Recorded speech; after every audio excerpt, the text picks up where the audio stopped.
আজ জিলকদ মাসের ৮ তারিখ। এই মাস হজের মাস, যেই মাসকে আল্লাহ রাব্বুল আলামিন কোরআনে নির্ধারণ করে দিয়েছেন, আল হাজ্জু আশহুরুম মা'লুমাত, হজের মাস নির্ধারিত মাস। শাওয়াল, জিলকদ, জিলহজ। শাওয়াল মাস চলে গেছে রমজানের পরে, এটা হলো জিলকদ মাসের আজকে ৮ তারিখ। পরবর্তী জিলহজ মাসের ১০ তারিখে কুরবানি। হজের মাস যদিও নির্ধারণ করছেন, কিন্তু হজের দিনগুলো কম।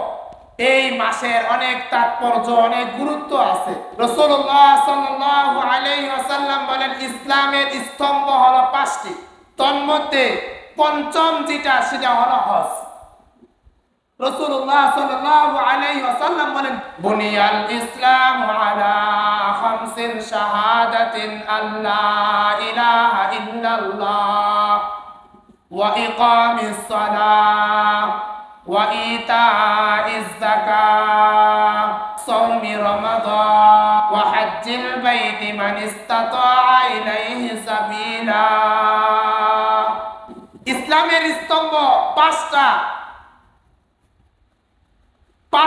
পাঁচটা জিনিসের সাথে সম্পর্কিত। এই পাঁচটার ৫টা নাম আছে।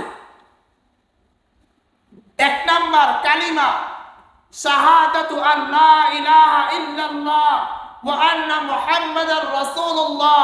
আমরা যে সাক্ষী দিলাম আল্লাহ ছাড়া কোনো মাবুদ নাই, রাসূলুল্লাহ সাল্লাল্লাহু আলাইহি ওয়াসাল্লাম আল্লাহ তাআলার বান্দা ও রাসূল, এই সাক্ষী দিলাম, এটার নাম হলো তারিফ। আল্লাহর সাথে বান্দার সম্পর্ক। এক কাফেরের সাথে আল্লাহর সম্পর্ক নাই, এক নাস্তিকের সাথে আল্লাহর সম্পর্ক নাই, একটা হিন্দুর সাথে আল্লাহর সম্পর্ক নাই, কারণ তারা কালিমা পড়ে না।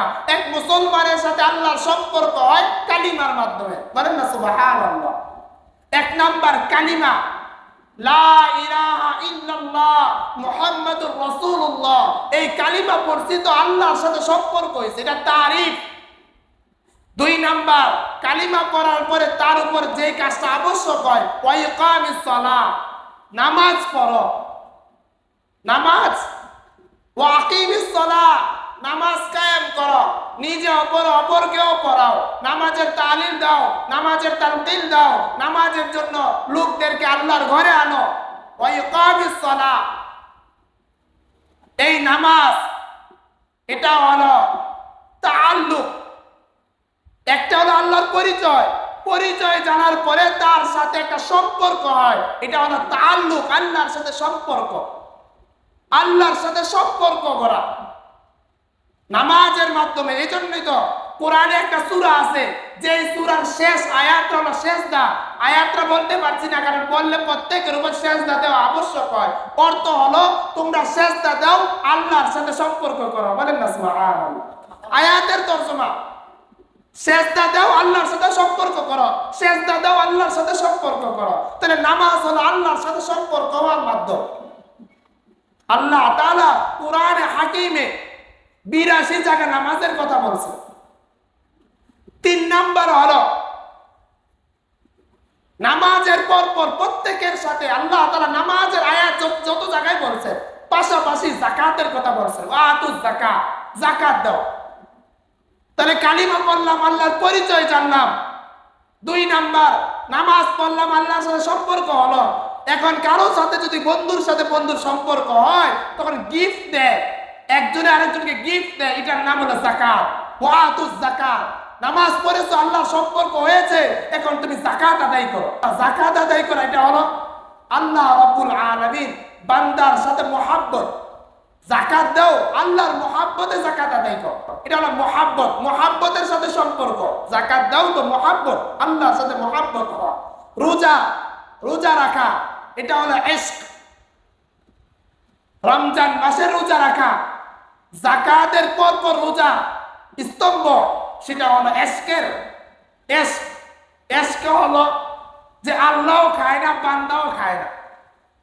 জিজ্ঞাসা করে খাও না কেন, তো আল্লাহও খায় না, আমিও খাই না। এটা ইশক, ভালোবাসা, আল্লাহর সাথে মুহাব্বত। আল্লাহ হালাল নিষেধ করছেন খাওয়ার জন্য, দিনের বেলা খাই না, এটা হলো ইশকের বিষয়। পরে রোজার পরের স্তম্ভ হলো হজ আদায় করা। ওয়াল হাজ্জুল বাইত মান ইসতাতা ইলাইহি সাবিলা, হজে যাওয়ার যার কাছে সম্পদ আছে বাইতুল্লাহ জিয়ারত করে আবার আসতেও পারবে, তার উপর হজ। এই হজ হলো বান্দা এবং আল্লাহর সাথে দিদার, বান্দা এবং আল্লাহর সাথে দিদার, আল্লাহর দিদারের লক্ষ্যে বাইতুল্লাহ শরীফে যারা যায়, বাইতুল্লাহ তওয়াফ করে। তো জিজ্ঞাসা করে বাইতুল্লাহ তওয়াফ করে কেন? বাইতুল্লাহ তওয়াফ করি যদি আল্লাহকে দেখি, এটার নাম দিদার। দিদার আল্লাহর সন্তানে লাব্বাইক আল্লাহুম্মা লাব্বাইক লাব্বাইক লা শারীকা লাক লাব্বাইক ইন্নাল হামদা ওয়ান নি'মাতা লাকা ওয়াল মুলকু লা শারীকা লাক। বাইতুল্লাহ তওয়াফ করে, জিজ্ঞাসা করে বাইতুল্লাহ তওয়াফ করো কেন? যদি আল্লাহ দেখে, এটার নাম দিদার। এরপরে সফা তুলে সফা মারওয়া সাই করে, তো সফার মাঝে উঠে ওই জায়গায় উঠতো কেন? যদি আল্লাহকে একটু দেখতে পারি। কারণ সফা আর মারওয়াটা এমন জায়গায়, বাইতুল্লাহ সফা উঠলেও বাইতুল্লাহকে দেখা যায়, মারওয়া উঠলেও বাইতুল্লাহকে দেখা যায়।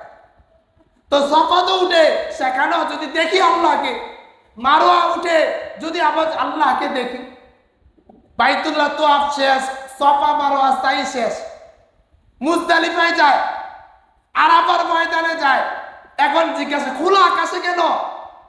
তো তিনি বলেন খোলা আকাশে আল্লাহকে তো দেখি, নাও দেখতে পারি, তিনি তো আমাদেরকে দেখতে পারেন, এই জন্য খোলা ময়দানে গেছেন।